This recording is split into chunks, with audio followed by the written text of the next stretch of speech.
हाँ तो मेरे जुआरियों, वीडियो का टाइटल देखकर आप आ तो गए हो, लेकिन वीडियो शुरू करने से पहले मैं डिस्क्लेमर दे देता हूँ कि इस वीडियो के अंदर मैंने और चैट जीपीटी ने एक पेपर प्रेडिक्शन बनाया है आपके लिए जनवरी के एग्ज़ाम्स की, और इसमें दोनों भाइयों की एक ही मत है जो मैं आपको वीडियो के एंड में बताऊंगा। लेकिन वीडियो देख लेना, इसकी कोई भी श्योरिटी नहीं है, आप अपनी जोखिम को खुद उठा रहे हो। ऐसा कुछ भी नहीं है कि पेपर इसी में से आने वाला है, but it is a prediction on the basis of last 10 attempts जो हमने यहाँ पर आपके सामने डिस्प्ले कर रखे हैं। अब देखो जी, सीधी सी बात है, यहाँ पर पिछले 10 अटेम्प्ट्स के मैंने पूरे के पूरे आपके अकाउंट्स के पेपर का एक एनालिसिस तैयार कर रखा है। इसमें अगर आप ऊपर देखोगे तो आपका एक सिलेबस चेंज हुआ था, मतलब कि न्यू सिलेबस की अगर बात करें तो उसमें लगभग अभी तक 5 एग्जाम्स हो चुके हैं, जो आप ऊपर येलो कलर में देख रहे हो। उससे पहले भी कॉमन चैप्टर्स हुआ करते थे, लेकिन ये पुराने कोर्स को आप मान सकते हो। तो अल्टीमेटली 10 एग्ज़ाम्स, 10 अटेम्प्ट्स हमने यहाँ पर कवर कर लिए हैं, जिसमें से 5 नए कोर्स के हो गए, 5 पुराने कोर्स के हो गए, क्योंकि 10 के अंदर यही आया है। पर कुछ चैप्टर्स क्योंकि वो पहले से चले आ रहे हैं तो उसमें आपको यहाँ पर दिख जाएंगे। अब देखो जी, एक सिंपल सी बात है। सबसे पहले तो मिक्स ट्रू फॉल्स, जो पहला यहाँ पर आपको नज़र आ रहा होगा, मिक्स ट्रू फॉल्स जो होता है वो एक कंपलसरी क्वेश्चन सदियों से चला आ रहा है, जब चाहे ओल्ड कोर्स था या न्यू कोर्स था, जिसकी वेटेज रहती है 12 नंबर की। तो वो तो आपको दिख रहा होगा कि कांस्टेंट है बिल्कुल स्टार्टिंग से अंत तक। तो ये तो एक तरह से बिल्कुल शॉर्ट क्वेश्चन हो ही गया कि 12 नंबर का तो ये रहने वाला है। उसके बाद जो चैप्टर नंबर अपना 1 है, थ्योरेटिकल फ्रेमवर्क वाला थ्योरी चैप्टर, उसकी वेटेज अगर आप देखोगे तो 4 नंबर या 9 नंबर, 9 नंबर, 9 नंबर, 4 नंबर, इस तरह से वेरी कर रही है। तो ये हमारा थ्योरेटिकल चैप्टर होता है बेसिकली। उसके बाद जो हमारा चैप्टर 2 है वो पूरा का पूरा ये अकाउंटिंग प्रोसेस का होता है, जो आपको हरे रंग में कवर होता हुआ यहाँ पर नज़र आ रहा है। अब ये वाला जो आपको हरे रंग में कवर होता हुआ नज़र आ रहा है, इसमें journal, ledger, trial balance, subsidiary book, cash book, इस तरह के चैप्टर्स रहते हैं। अब इसमें क्योंकि आप देख सकते हो कि थोड़ा सा वेरिएशन है, कभी कभी कोई आ जाता है, कभी कभी कोई नहीं आता। जर्नल जैसे एक बार आ गया, लेजर नहीं आया, ट्रायल बैलेंस कभी आ गया, सब्सिडरी बुक कभी आ गया। बाकी हाँ, इसमें लेटेस्ट अगर आप देखोगे तो सितंबर 2025 में सब्सिडरी बुक का क्वेश्चन आया हुआ है, उससे पहले भी आया हुआ है, उससे पहले भी आया हुआ है। कैश बुक का नहीं आया, लेकिन रेक्टिफिकेशन का क्वेश्चन आया हुआ है। उसके बाद मई के अंदर भी रेक्टिफिकेशन का क्वेश्चन आया हुआ है। उससे पहले रेक्टिफिकेशन का क्वेश्चन नहीं आया, कभी आया है कभी नहीं आया, इस तरह से मतलब ये चलता रहा है। बाकी मैं आपको बताऊंगा, जब मैंने चैट जीपीटी को ये पूरा शीट दिया तो मैंने उसको एनालिसिस करने के लिए जब बोला तो उसमें एक मॉडल हमने फॉलो करा, जिसमें जो लेटेस्ट अटेम्प्ट्स हैं उनको वेटेज ज़्यादा दी गई, उनको इंपॉर्टेंस ज़्यादा दी गई। पुराने जो अटेम्प्ट्स हो गए उनको वेटेज थोड़ा कम दी गई, क्योंकि पेपर पैटर्न हल्का सा चेंज हुआ है, वो बाद में आपको बताऊँगा कि क्या है। अच्छा, उसके बाद जो चैप्टर 3 और चैप्टर 4 की अगर बात करें, चैप्टर 3 आपका देखो BRS, लगभग हर बार 5, 10, 10, 5, 8, 5 ऐसे करके मतलब उसका क्वेश्चन आया है। इन्वेंट्री का भी 5, 5, 5, डैश डैश 5, मतलब लगभग पिछले 10 अटेम्प्ट में 7 बार ये चैप्टर आया है, 3 बार नहीं आया। उसके बाद डेप्रीसिएशन चैप्टर नंबर 5 अगर आप देखो तो ये पिछले 10 अटेम्प्ट में हर बार ही आया है। चैप्टर 6 बिल्स ऑफ एक्सचेंज, ये भी 8 बार क्वेश्चन आया है पिछले 10 में से, है ना। उसके बाद देखो चैप्टर नंबर 7 फाइनल अकाउंट्स, इसमें 2 यूनिट्स होते हैं, आपको पता ही है, एक मैन्युफैक्चरिंग, एक नॉन मैन्युफैक्चरिंग। लेकिन ये चैप्टर 7 जो है ये हर 10 अटेम्प्ट में लगातार आया ही आया है। वेटेज कम ज़्यादा है, कभी 20, कभी 15, कभी 10, कभी 5, मतलब 5 से लेकर 20 तक की वेरिएशन में आया है। उसके बाद NPO 10 में से 9 बार इसका भी एग्जाम में क्वेश्चन आया ही आया है। और न्यू कोर्स को अगर आप मद्देनज़र रखो तो उसमें तो 5 अटेम्प्ट्स में लगातार आया ही है। उसके बाद सिंगल एंट्री या accounts from incomplete record chapter 9 जो आप देख रहे हो, ये क्योंकि एक नया चैप्टर है, ये ओल्ड कोर्स में था ही नहीं चैप्टर, तो न्यू अटेम्प्ट्स में 5 में से 4 बार आया है, कभी 5 नंबर का, कभी 8 का, कभी 12 का, इस तरह से वेरी करके आया है। उसके बाद देखो चैप्टर नंबर जो 10 है पार्टनरशिप, उसके अंदर आप ये वाला जो लेटेस्ट अभी पैटर्न है उसको थोड़ा सा ऑब्जर्व करना।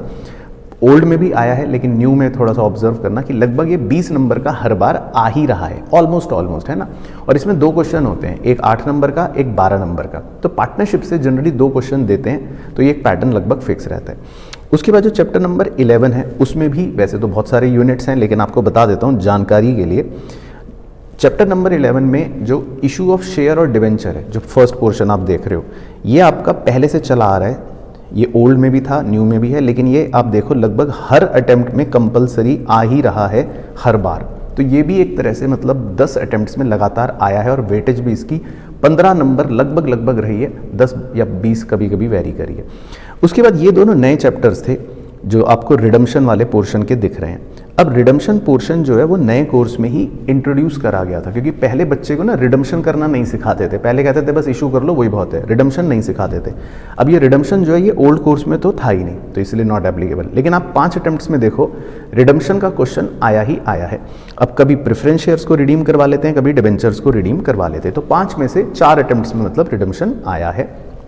तो बेसिकली ये आपके टोटल जो 11 चैप्टर्स होते हैं उनका पिछले 10 अटेम्प्ट का क्या हो गया कि कौन से चैप्टर से कितने नंबर का क्वेश्चन 10 अटेम्प्ट्स में से आ रखा है। ठीक है, अब ये फाइल मैंने चैट जीपीटी को भेजी, चैट जीपीटी को बोला कि भैया एनालाइज करो, उसमें प्रॉम्प्ट डाले, अच्छे से मॉडल्स निकाले बढ़िया वाले, जिसमें हम लेटेस्ट पेपर पैटर्न को ऑब्जर्वेशन में रखते हैं और उसको वेटेज ज़्यादा देते हैं। पुराने जो साल के हो गए उनको थोड़ी सी वेटेज कम देते हैं और सिमुलेशन करते हैं और प्रिडिक्ट करने की कोशिश करते हैं कि भाई इसमें से ये बताओ कि पेपर पैटर्न ICAI बनाता क्या है। तो मज़ेदार बात यह है कि चैट जीपीटी और मैं दोनों का मत सेम था, नहीं तो मैं सोच रहा था कि अलग अलग बनाऊंगा कि चैट जीपीटी क्या कह रहा है मैं क्या कह रहा हूँ, लेकिन मज़ेदार बात ये रही कि वो जो कह रहा था मैं भी वही सोच रहा था।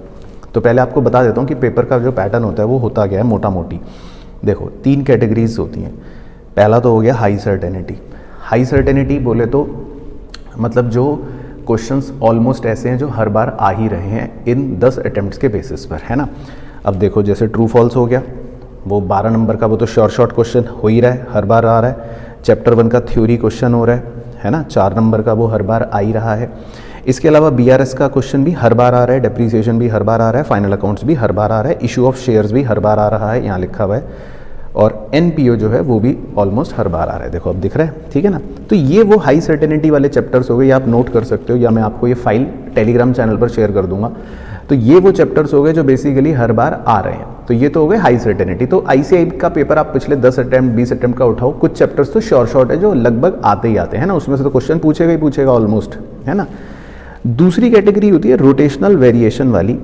रोटेशनल वेरिएशन में क्या करता है ICAI कि इनको जनरली मतलब 1-2 अटेम्प्ट में छोड़ देता है, फिर रोटेट कर देगा, किसी की वेटेज ज़्यादा कर देगा, कम कर देगा। इसमें जनरली जो मैंने ऑब्जर्व करा, जैसे इन्वेंट्री होता है, कभी आता है कभी नहीं आता, या कभी 4 नंबर का 5 नंबर का आएगा, कभी बड़ा आ जाएगा 8 नंबर का 10 नंबर का, है ना। तो इसमें रोटेशन कर लेते हैं। इसी तरह बिल्स ऑफ एक्सचेंज है, कभी आता है कभी नहीं आता, या रोटेशन कर लेते हैं, कभी कम का आ गया, 5 का आ गया, कभी ज़्यादा का आ गया, है ना। इसी तरह पार्टनरशिप में उनके साथ एक बहुत बड़ा एडवांटेज है ICAI के पास, क्योंकि पार्टनरशिप के अंदर टोटल 6 यूनिट्स हैं अलग अलग, है ना। डिसोल्यूशन बाद में इंट्रोड्यूस हुआ। अब पार्टनरशिप में क्या करते हैं रोटेशन करने के लिए, या तो कभी फंडामेंटल का दे देंगे, या कभी गुडविल का दे देंगे, या कभी एडमिशन का दे देंगे, कभी रिटायरमेंट या डेथ का दे देंगे, कभी दोनों का मर्ज करके दे देंगे, या डिसोल्यूशन का दे देंगे। तो उसमें रोटेशन करना आसान रहता है ICAI के पास, है ना। अब तीसरी जो चीज़ होती है जो मैंने हमेशा बोली है या ऑब्जर्व करी, और मज़ेदार बात चैट जीपीटी ने भी यही कहा कि पेपर के अंदर एक सरप्राइज स्लॉट होता है। सरप्राइज स्लॉट का मतलब ये कि कुछ ऐसा अनएक्सपेक्टेड सा अलग सा जो थोड़ा सा शॉक एलिमेंट डाल देता है ना। वो हर अटेम्प्ट में एक होता ही होता है। अब वो शॉक एलिमेंट जो पिछले 10 अटेम्प्ट के अंदर से जो कोशिश करी निकालने की, और मुझे भी यही फील होता है, जैसे चैप्टर 2 अकाउंटिंग प्रोसेस वाला जो है ना, अब दिखा देता हूँ आपको। चैप्टर 2 जो होता है ना अकाउंटिंग प्रोसेस का, ये बहुत ही बड़ा ICAI के पास एक मतलब ये बक्सा एक बड़ा ही इंटरेस्टिंग वो है जिसको वो यूज़ करके आपको पागल बना सकते हैं। अब जैसे पिछले सितंबर अटेम्प्ट में क्या करा उन्होंने, जर्नल एंट्री के कॉन्सेप्ट्स को यूज़ करके, है ना, GST VST को यूज़ करके रेक्टिफिकेशन के साथ मर्ज करके मतलब दे दिया, तो बच्चे घबरा गए, है ना। अब हो सकता है कुछ लेजर बनाने को आ जाए, ट्रायल बैलेंस के अंदर देखो आपको बेवकूफ़ बना सकते हैं, क्योंकि ये सब क्लास 11th के फंडामेंटल चैप्टर्स होते हैं, बेसिक चैप्टर होते हैं। अब बच्चा जनरली CA वाला बच्चा सोचता है भाई ये कौन पढ़े, आ रहा नहीं है, वैसे ही देखो वेटेज इनकी खत्म है, तो ये बच्चा इग्नोर कर देता है। सब्सिडरी बुक कहता है कौन पढ़े, बेकार है, कैश बुक कौन पढ़े। तो ये उनका एक सरप्राइज एलिमेंट है जिसमें वो कुछ भी कॉन्सेप्चुअल डीप आपसे पूछकर थोड़ा सा आपको डरा सकते हैं। तो चैप्टर 2 हो गया जो मैंने ऑब्जर्व करा, और मज़ेदार बात है चैट जीपीटी ने भी ये चीज़ सेम ऑब्जर्व करी। और दूसरा है रिडम्पशन, इस पर आप फोकस ज़रूर करना। देखो मुझे लगता है मेरे अपना एनालिसिस बताऊंगा, अभी नीचे देखो यहाँ पर आ रहा होगा माई प्रेडिक्शन, वीडियो के लास्ट में भी बताऊंगा। और ये मज़ेदार बात है चैट जीपीटी के साथ बिल्कुल मैच भी कर रही है, कितनी अच्छी बात हो गई। अब रिडम्पशन जो होता है ना वो ये नए कोर्स में ही इंट्रोड्यूस हुआ, ये वाला। अब या तो प्रेफरेंस शेयर रिडीम करवाएगा या डिबेंचर रिडीम करवाएगा, लेकिन रिडीम जरूर करवा लेता है वो। तो इसके अंदर भी वो क्या है, एक सरप्राइज एलिमेंट डाल देते हैं, क्योंकि बच्चा कई बार या तो ये छोड़ देता है या रिडम्पशन के कॉन्सेप्ट्स को ढंग से नहीं पढ़ता, और उसको ऊपर ऊपर से देख लेता है, तो इसके अंदर आपसे कुछ कॉन्सेप्चुअल ऐसा पूछ लेगा जो वही बच्चा कर पाएगा जिसने ढंग से पढ़ाई करी हो। तो इसमें वो शॉक एलिमेंट डाल सकते हैं, है ना। बाकी कोई शॉक एलिमेंट डालने का ऐसा स्कोप ज़्यादा नहीं है। बाकी वो तो देखो पेपर का किसी भी चैप्टर के अंदर से क्वेश्चन के अंदर कुछ भी पॉइंट कुछ भी आ सकता है, लेकिन ये है जो चैप्टर वाला शॉक डालते हैं कि अरे ये चैप्टर का ये टॉपिक आ गया ऐसा, तो जनरली थोड़ा सा एक शॉक एलिमेंट भी मिलता है। तो पेपर जो होता है वो इस तरह से डिवाइडेड रहता है ना। ये हो गया पेपर का पैटर्न, 3 तरह से डिवीजन मिलेगा। अब सबसे इंपॉर्टेंट फाइनल चीज़ जिसके लिए आपने वीडियो यहाँ तक देखी है, अब ये जो पेपर का प्रेडिक्शन है ये भैया चेंज भी हो सकता है, फिर से डिस्क्लेमर दे रहा हूँ, अपने जोखिम पर ही देखना। लेकिन ठीक है, मैंने अपनी बुद्धि, मैंने अपने कौशल से कह लो निकाला है आपके लिए। अब मैच हो गया तो आपकी किस्मत, नहीं मैच हुआ तो भी आपकी किस्मत, लेकिन फिर भी देख लेते हैं क्या है। तो टोटल 125 नंबर का पेपर आता है सर 125 का, अभी बताऊंगा। तो देखो ट्रू फॉल्स तो मैंने भी डाल दिए 12 नंबर के, मुझे लगता है ये आएंगे ही आएंगे। और चैप्टर 1 थ्योरी 4 नंबर की, ये आएगी ही आएगी, ठीक है। उसके बाद जर्नल, लेजर, ट्रायल बैलेंस, ये सब्सिडरी बुक मैंने छोड़कर मैंने कैश बुक में डाल दिया कि 5 नंबर का एक क्वेश्चन इसका आ जाएगा और रेक्टिफिकेशन 4 नंबर का। तो मतलब चैप्टर 2 कुल मिलाकर 9 नंबर का मैंने बनाकर रख लिया, थोड़ा बहुत ऊपर नीचे उसमें आ सकता है। बाकी BRS 8 नंबर का, इन्वेंट्री 8 का, क्योंकि ये मैं छोड़ नहीं सकता है तो करना ही करना है। डेप्रीसिएशन 8 नंबर का करना ही करना है। बिल्स ऑफ एक्सचेंज भी 8 नंबर का करना ही करना है, ये डाल दिया। फाइनल अकाउंट्स को मैंने थोड़ी सी वेटेज ज़्यादा दे दी है 12 नंबर की।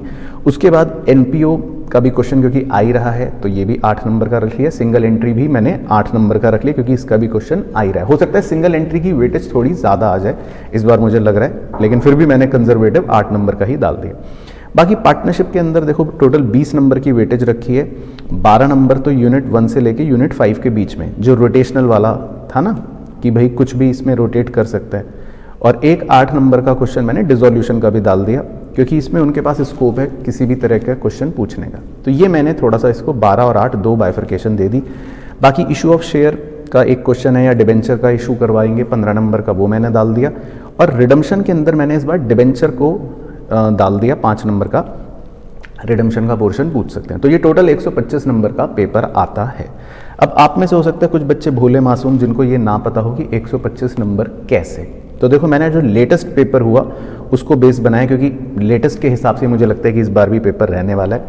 पहला क्वेश्चन आता है जिसमें 3 पार्ट्स होते हैं ABC। अब इस कंपलसरी क्वेश्चन में देखो आपका 3 पार्ट्स होते हैं। पहला तो ये तो हो गया ट्रू फॉल्स वाला, है ना, तो ये तो एक कंपलसरी हो ही गया। और इसमें 2 पार्ट्स और दे देते हैं 4 और 4 नंबर के, है ना। तो 20 नंबर का आपका देखो पहला क्वेश्चन आता है जो कंपलसरी होता है। तो ये कुछ भी हो सकते हैं। अब second, third, fourth, fifth, six बचे हुए 4 क्वेश्चनों में से 5 क्वेश्चनों में से आपको कोई भी 4 क्वेश्चन करने होते हैं, लेकिन पेपर तो भाई पूरा ही आएगा। तो क्वेश्चन 2 जो होता है ये भी 20 नंबर का होता है, क्वेश्चन 3 भी 20 नंबर का होता है, क्वेश्चन 4 भी 20 नंबर का होता है, लेकिन क्वेश्चन 5 जो होता है वो 25 नंबर का होता है अगर आपने इस अटेम्प्ट का पेपर देखा हो। और क्वेश्चन 6 जो होता है वो भी 20 नंबर का होता है। तो कुल मिलाकर इसीलिए पेपर जो होता है वो 125 नंबर का होता है। हाँ, करना आपको खाली 100 ही है, वो एक अलग बात है। तो पेपर तो 125 नंबर का आता है। अब आप उसमें से कौन सा छोड़ रहे हो कौन सा कर रहे हो वो तो ऑब्वियसली पेपर पर डिपेंड करेगा। लेकिन क्वेश्चन 2 जो है उसके भी 2 पार्ट्स होते हैं 12 और 8 के हिसाब से। आजकल बनाने लगा इंस्टीट्यूट, तो मैंने भी देखो 12 और 8 ही लिखा है। बाकी ये चेंज भी हो सकता है। अल्टीमेटली 20 नंबर बनाने हैं तो क्या पता 10+10 कॉम्बो बन जाए, क्या पता 15+5 का कॉम्बो बन जाए, और क्या पता 3 टुकड़े कर दे 10+5+5। तो देखो वो ICI कुछ भी चालाकियाँ कर सकता है। हाँ, टोटल मिला के होगा 20 नंबर ही, ये पक्का है। लेकिन चलो मैंने 12 और 8 इसलिए लिखा क्योंकि लेटेस्ट पेपर पैटर्न में 12 और 8 का कॉम्बो चल रहा है। इसी तरह क्वेश्चन 3 में भी 2 पार्ट्स 12 और 8 कोई भी, क्वेश्चन 4 में भी 12 और 8 कोई भी। अब ये कोई भी चैप्टर हो सकते हैं, इसको बहुत ज़्यादा माइन्यूटली ऑब्जर्व नहीं करा जा सकता। जनरली शुरू में मॉड्यूल 1 के चैप्टर्स होते हैं, फिर उसके बाद मॉड्यूल 2 के होते हैं 4 ऑनवर्ड्स। लेकिन ठीक है, अब कुछ भी करे ICI, इतना ज़्यादा हमको माइन्यूटली नहीं वो करना, सिमुलेट करना। अब उसके बाद जो क्वेश्चन नंबर 5 है उसमें बस मेरे को इकलौती इंटरनल चॉइस मिली दिखी लेटेस्ट पेपर के अंदर, बाकी कहीं नज़र नहीं आई। जिसमें क्वेश्चन 5 का जो A पार्ट था उसके अंदर जो 5 नंबर का होता है उसमें चॉइस थी। तो या तो आपको ये वाला 5 नंबर का क्वेश्चन करना है या नीचे वाला 5 नंबर का क्वेश्चन करना है। तो यहाँ एक इंटरनल चॉइस बस मुझे नज़र आई, बाकी कहीं नज़र नहीं आई। बाकी B पार्ट 5 नंबर का, C पार्ट 10 नंबर का। तो 5 और 5 में से कोई भी एक 5 का करोगे आप, है ना। और दूसरा 5 का तो बी पार्ट और 10 नंबर का सी पार्ट। तो वैसे इसकी इफेक्टिव वेटेज 20 नंबर ही है इस क्वेश्चन की। हाँ, वैसे टोटल में 25 नंबर दिख रहा होगा, लेकिन करना आपको चॉइस में एक ही है। उसके बाद क्वेश्चन नंबर 6, वो भी ए और बी। इसमें ये वाला जो 15 नंबर का क्वेश्चन होता है ये कंपनी अकाउंट्स का, शेयर्स का क्वेश्चन जो इशू का होता है वो होता है। बाकी बी पार्ट में 5 नंबर का क्वेश्चन कोई भी हो सकता है, तो इसीलिए वो पेपर पूरा 125 नंबर का बन रहा होता है। ठीक है जी, चलो, तो ये पेपर का एनालिसिस हो गया, प्रेडिक्शन हो गई।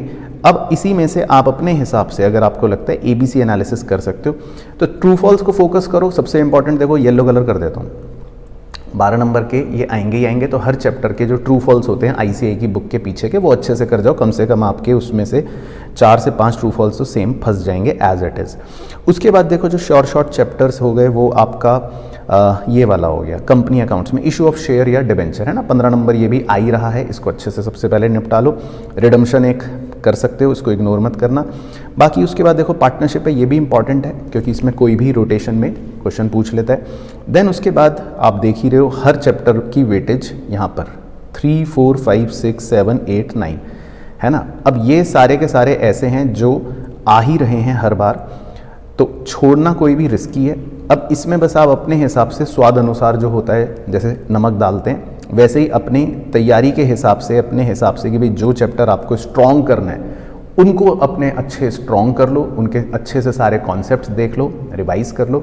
जो आपको एक चैप्टर कोई लग रहा है इसमें से मुश्किल सा है, नहीं करने का मन है, तो एक चैप्टर आप पूरा छोड़ भी सकते हो। क्योंकि आपके लिए देखो अच्छी बात यह है कि आपके पास एक थोड़ी सी फ्लेक्सिबिलिटी है कि अल्टीमेटली 125 में से आपको बस 100 ही नंबर का पेपर करना है ना। आपको पूरा 125 का पेपर नहीं करना, आपको 125 में से सिर्फ 100 नंबर का ही पेपर करना है। और सबसे अच्छी बात ये कि जो नीचे के 5 क्वेश्चंस हैं ये वाले, इनमें कोई भी एक क्वेश्चन आप छोड़ सकते हो। तो लेट से आपको क्वेश्चन नंबर 4 ये बहुत ही मुश्किल सा लगा, इसमें वो चैप्टर के क्वेश्चन है जो चैप्टर आप छोड़ के गए, तो भी कोई दिक्कत नहीं है, आप ये क्वेश्चन मत करना, तब भी 100 नंबर का तो अटेम्प्ट करके ही आओगे, है ना। तो ये एक अच्छी बात है कि आप एक चैप्टर छोड़ भी सकते हो मजे से, बिना रिस्क के। मतलब रिस्क 0 है, एक चैप्टर छोड़ने पर 0 रिस्क है, ये ध्यान रखना। लेकिन एक ही, ये नहीं कि सारे 2-3 छोड़ के जा रहे हो, तो कोई भी एक चैप्टर छोड़ देना तो भी 0 रिस्क पर जाओगे। बाकी तो चैप्टर 2 मैंने बता ही दिया, उसमें से तो कुछ भी आ सकता है। कैश बुक और रेक्टिफिकेशन थोड़ा सा ज़्यादा प्रेडिक्टेबल लग रहा है, और चैप्टर 1 में से थ्योरी है, तो थ्योरी क्वेश्चन उसके आप पढ़ के जाओ आराम से। तो इस तरह से अपने पेपर का एक मतलब ये व्यू माइंडसेट बनाकर रखो कि कैसा पेपर आ रहा है, ऐसा पेपर आएगा, ये चैप्टरों की वेटेज है, और ये पूरा प्रेडिक्शन था इस वीडियो में। बस बाकी कुछ आपके दिल में हो, मन में हो, तो नीचे कमेंट कर देना, और ये PDF भी मैं शेयर कर दूंगा, तो वहाँ पर अपने पास सेव करके रख लो। बाकी मुलाकात करूँगा अगली वीडियो में, बस तब तक अपना ध्यान रखना, मस्त रहना, स्वस्थ रहना, अच्छे से रहना, अच्छी तैयारी करना। ठीक है, बाय बाय, टेक केयर।